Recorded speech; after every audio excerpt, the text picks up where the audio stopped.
Untuk aksi nyata modul 1.4 budaya positif yang saya buat berdasarkan latar belakang belum menyeluruhnya pemahaman warga sekolah terutama guru tentang penerapan konsep-konsep inti budaya positif di sekolah seperti disiplin positif, motivasi perilaku manusia, posisi kontrol guru, pembuatan keyakinan kelas atau sekolah, dan penerapan segitiga restitusi yang tujuannya adalah meningkatkan pengetahuan dan pemahaman tentang budaya positif dan terbentuknya motivasi intrinsik pada murid dengan pembuatan keyakinan kelas atau sekolah.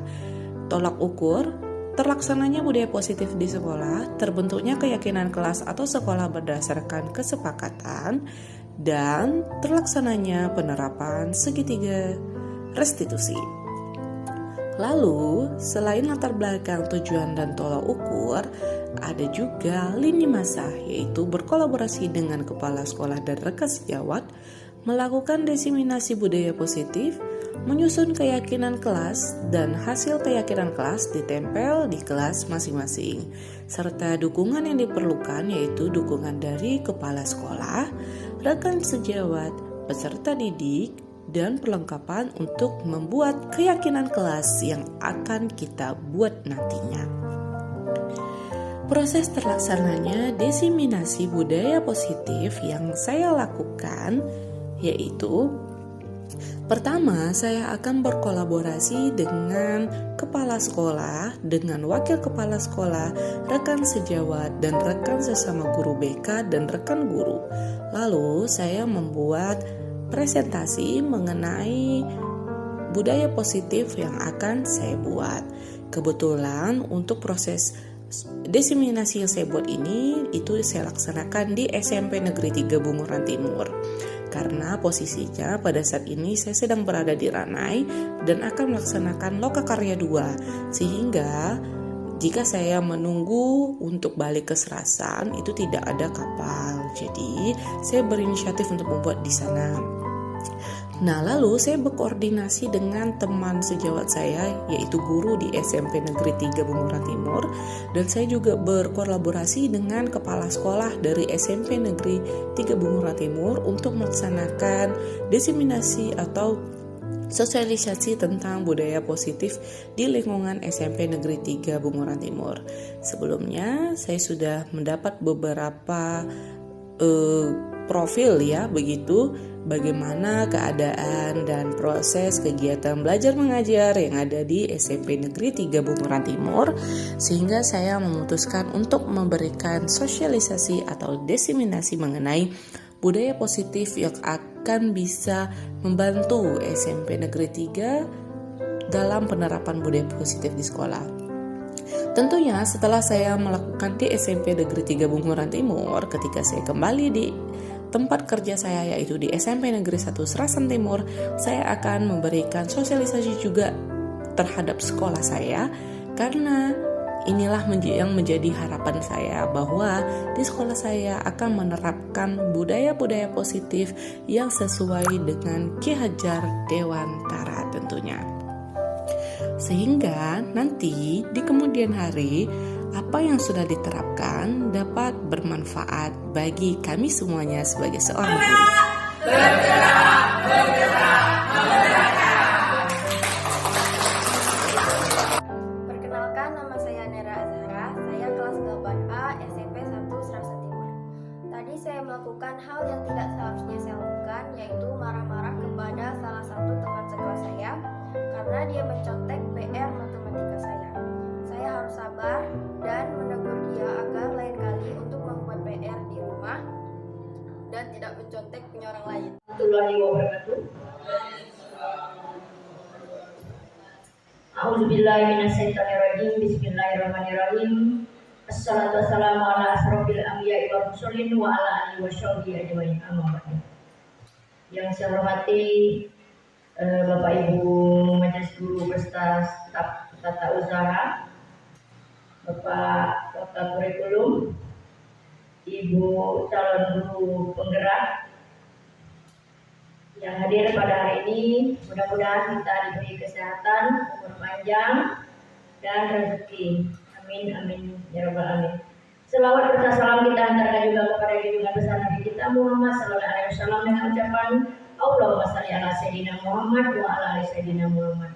Baiklah, tidak mengurangi rasa hormat kita pada hari ini. Kegiatan kita hari Jumat tanggal 20 Oktober 2023. Kegiatannya salah satu adalah sosialisasi budaya positif yang disajikan nanti calon guru penggerak kita. Semoga kegiatan ini berjalan baik dan lancar dan mendapat hasil yang memuaskan. Jadi harapan kita sekarang ini adalah merupakan memberikan satu motivasi, dorongan kepada guru calon penggerak kita yang selama ini sudah berjalan selama 3 bulan. Jadi kedepannya nanti kita berharap juga baik dan lancar. Amin, amin ya rabbal alamin. Jadi sosialisasi kegiatan sosial ini budaya positif saya buka.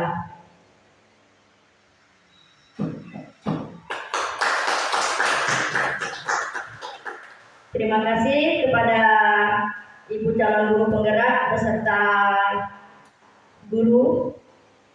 Kita laksanakan dengan baik dan lancar. Amin, amin ya rabbal alamin. Assalamualaikum warahmatullahi wabarakatuh.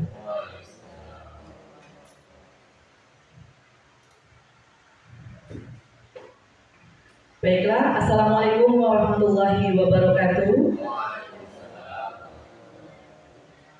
Pertama-tama saya ucapkan terima kasih kepada Ibu Kepala Sekolah atas waktunya yang diberikan serta Bapak Ibu Guru yang dapat hadir dalam sosialisasi budaya positif hari ini. Sebelumnya perkenalkan dulu, nama saya Yulia Andriani. Saya dari SMP Negeri 1 Selasa Timur, guru bimbingan dan konseling. Saya maju ke depannya Bapak Ibu.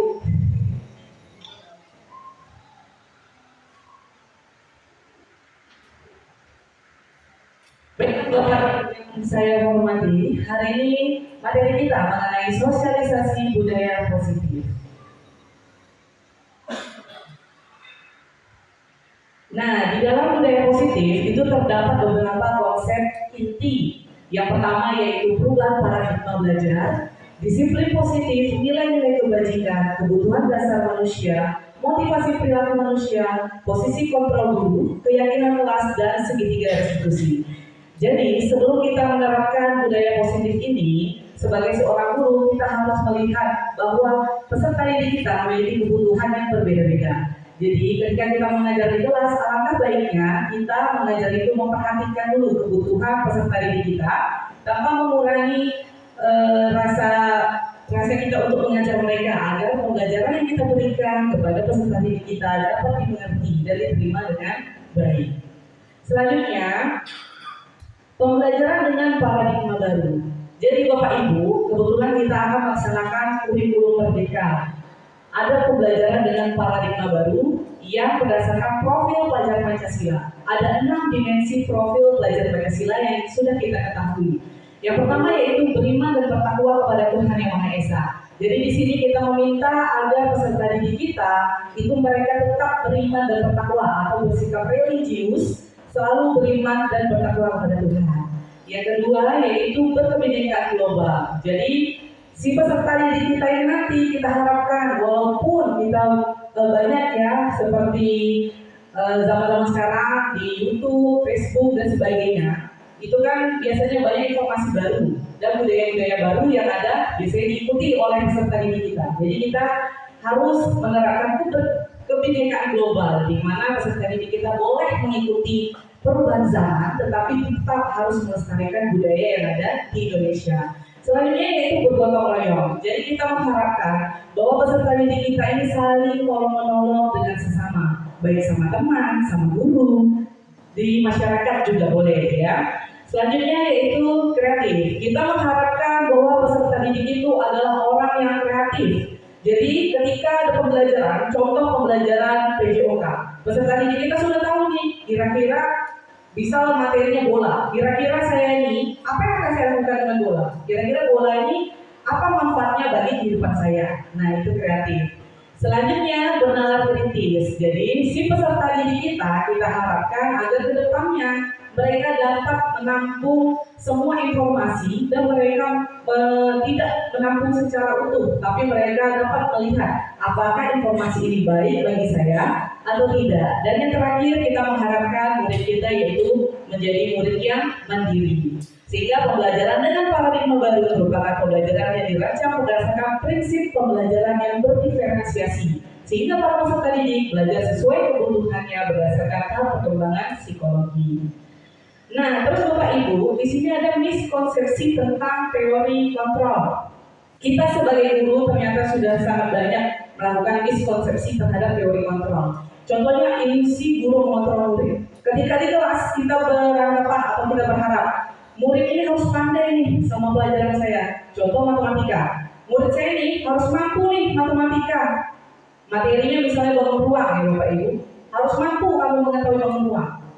Jadi kita memaksa murid, kalau kita nih berharap murid itu harus mampu di bangun ruang. Padahal kenyataannya kita harus menyesuaikan dengan kebutuhan peserta didik kita tadi.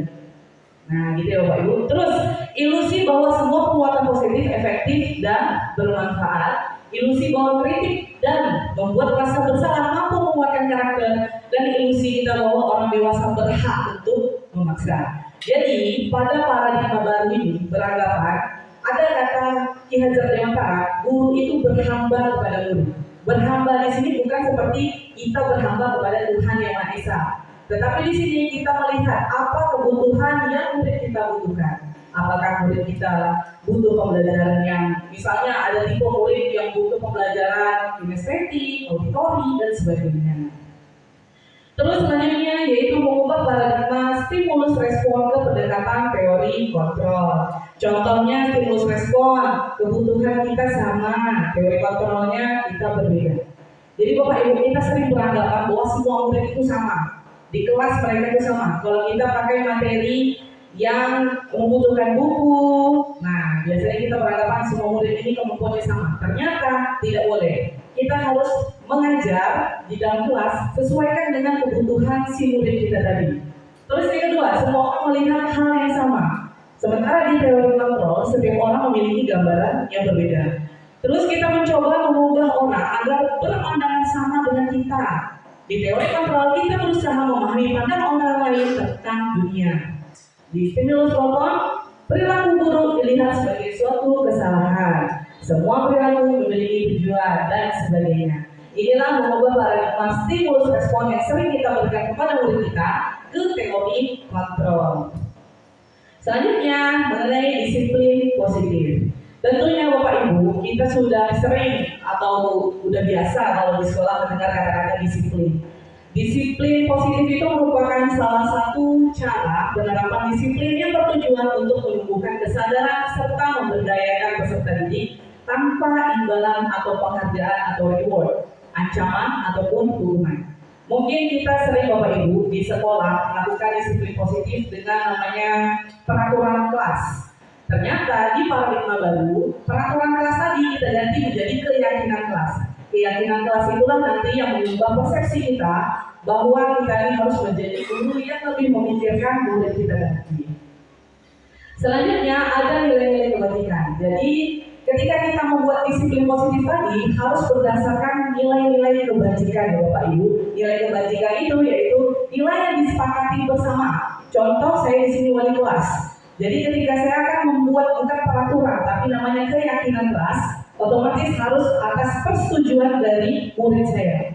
Jadi saya sebagai wali kelas menanyakan sama murid saya, apa kira-kira keyakinan kelas yang akan kita buat? Nah, jadi namanya bukan peraturan lagi Bapak Ibu, tapi keyakinan kelas. Jadi contoh nilai kebajikan institusi atau organisasi. Nah, ini contoh-contoh nilai kebajikan yang kata-katanya harus ada di keyakinan kelas. Selanjutnya kebutuhan dasar manusia. Kebutuhan dasar manusia adalah segala sesuatu yang kita lakukan untuk mendapatkan apa yang kita inginkan.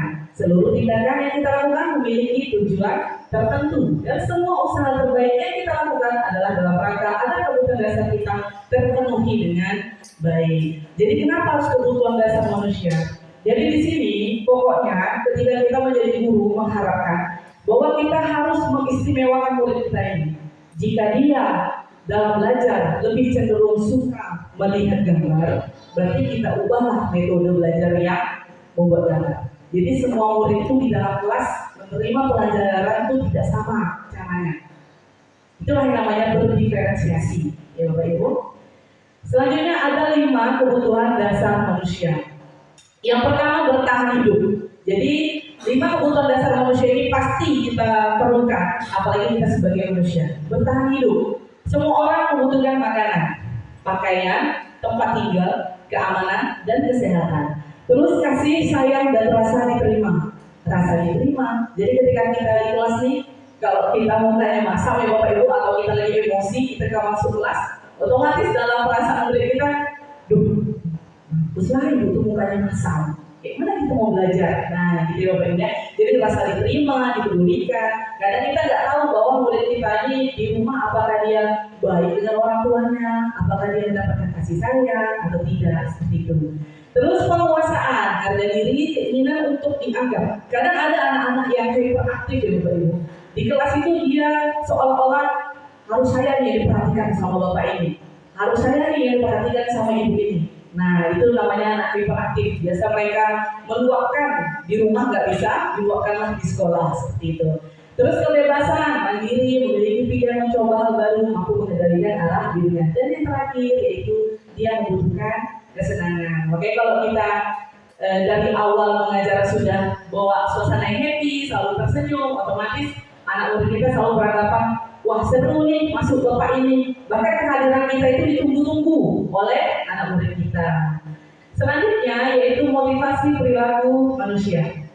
Jadi Bapak Ibu, ada 2 motivasi yang bisa didapatkan oleh peserta didik kita, yaitu motivasi intrinsik dan motivasi eksternal. Jadi inilah yang akan kita tumbuhkan oleh murid kita, yaitu motivasi intrinsik. Kalau motivasi eksternal mungkin sebagai guru kita udah capek kan ya memberitahu murid-murid kita, kamu tuh harus begini. Nah, jadi kita mencoba untuk menumbuhkan motivasi intrinsik atau motivasi dari dalam diri peserta didik kita tadi. Nah, ini Bapak Ibu, ternyata ada perbedaan antara hukuman, konsekuensi, dan restitusi. Yang hukuman tidak terencana atau tiba-tiba. Murid tidak tahu apa yang akan terjadi atau tidak dilibatkan. Bersifatnya satu arah, berupa hukuman fisik atau psikis. Konsekuensi, terencana atau disepakati sesuai peraturan, murid tetap dibuat tidak nyaman, sikap guru selalu memonitor murid. Restitusi, proses menciptakan kondisi bagi murid untuk memperbaiki kesalahan, proses kolaboratif yang mengajarkan murid untuk mencari solusi sendiri. Nah, ada 5 posisi kontrol guru Bapak Ibu. Yang pertama yaitu sebagai penghukum, yang kedua membuat merasa bersalah, sebagai teman, pemantau, dan yang terakhir yaitu sebagai manajer. Ada contoh penerapan 5 posisi kontrol guru. Ini ada kasusnya Bapak Ibu. Siswa tidak memakai atribut lengkap saat upacara bendera. Ini paling sering terjadi Bapak Ibu ya. Kalau kita menerapkan bahwa diri kita di posisi kontrol guru penghukum, kamu harus hormat pada bendera selama 1 jam. Berarti kita menerapkan posisi kontrol penghukum. Tapi kalau pembuat merasa bersalah, berapa kali ibu atau bapak bilang harus memberitahu kamu selalu saja mengecewakan ibu atau bapak. Nah, itu contohnya. Terus, ini contoh yang sebagai teman. Ayo dong ikuti aturan sekolah, tolong bantu ya ibu atau bapak sekali ini saja. Ya sudah tidak apa-apa, lain kali jangan sampai berbuat seperti ini. Ya, nah itu posisi kontrol kita ketika kita jadi teman nih sama si anak. Yang terakhir, yang keempat yaitu pemantau. Kamu sudah melanggar peraturan sekolah, kamu tahu kan konsekuensinya. Setelah upacara, kamu beli atributnya ke operasi dan jangan diulangi lagi. Nah ini yang terakhir Bapak Ibu, yaitu sebagai manajer. Apakah kamu tahu kesalahan kamu? Kira-kira bagaimana kamu memperbaiki kesalahanmu? Jadi kalau menurut Bapak Ibu, ada 5 posisi kontrol yang mana sih kira-kira yang bagus kita terapkan sebagai guru? Yang mana ya Bapak Ibu kira-kira? Yang manajer ya Bu ya? Ya, jadi sobat sekali bahwa di kasus ini tadi contohnya siswa tidak memakai atribut lengkap saat upacara. Sebaiknya kita menerapkan posisi kita sebagai manajer. Oke, selanjutnya Nih Bapak Ibu, saya kecewa sekali dengan kamu. Posisi kontrol mana ya Bapak Ibu ya? Iya, pembuat merasa bersalah. Selanjutnya, kamu tidak pernah benar melakukannya.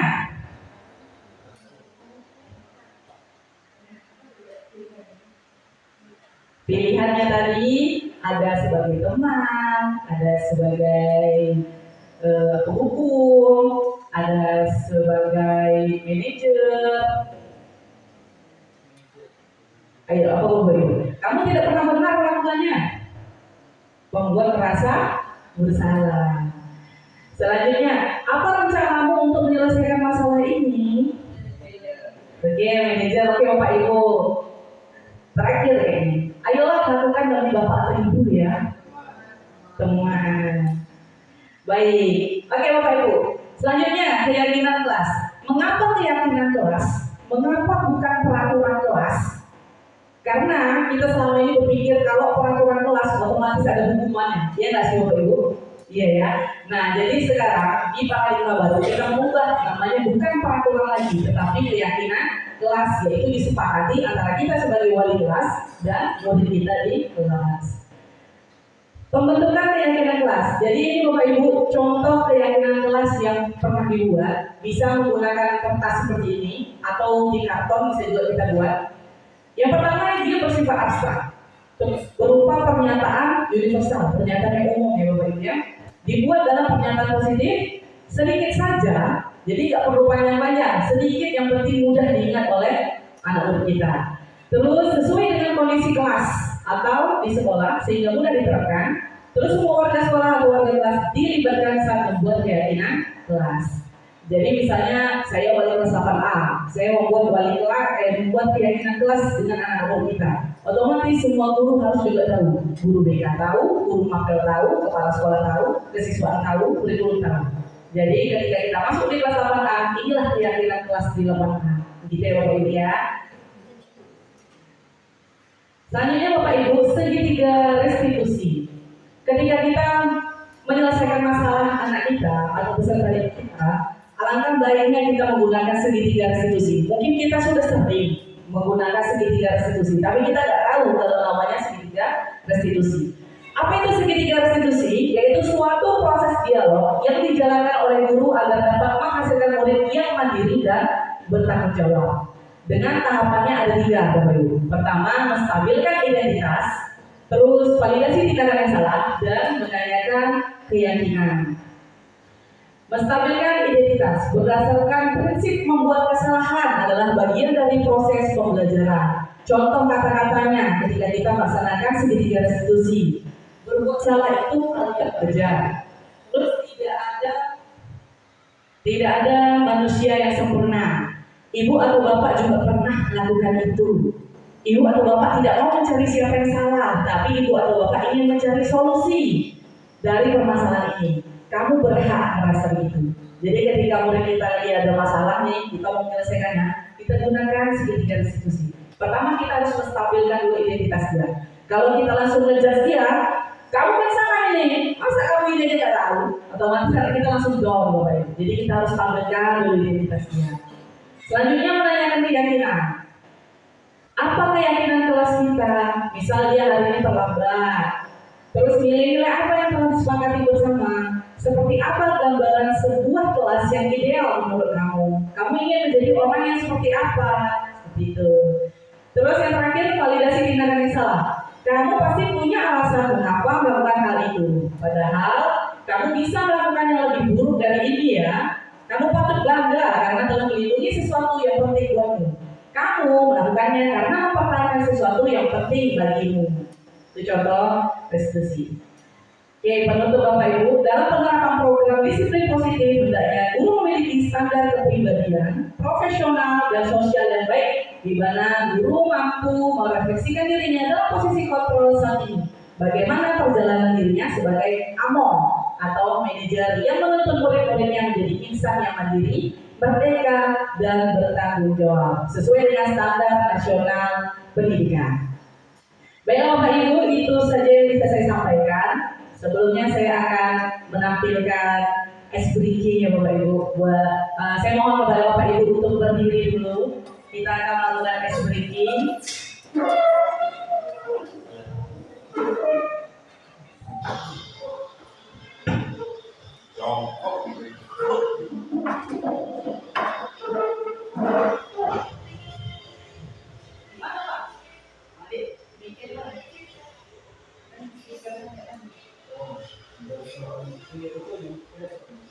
Enggak, ada yang ini ke fokus ya.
Breaking nih.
Oke, silakan dulu Bapak Ibu. Terima kasih.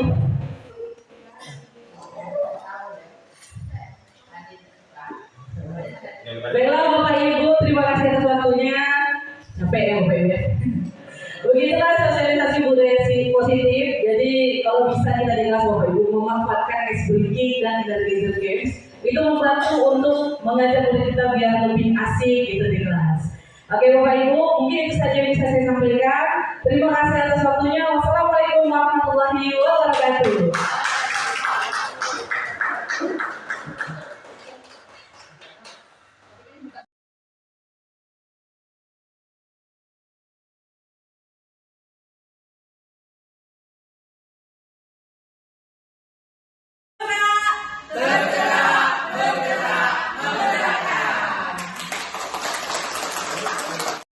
Demikianlah diseminasi atau sosialisasi modul 1.4 budaya positif yang saya buat.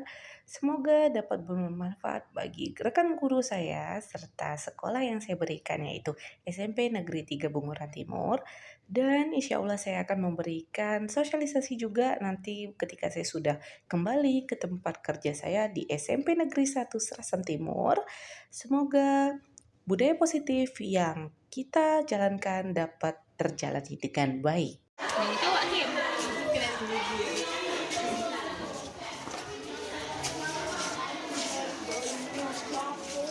Aduh, dia main lagu apa?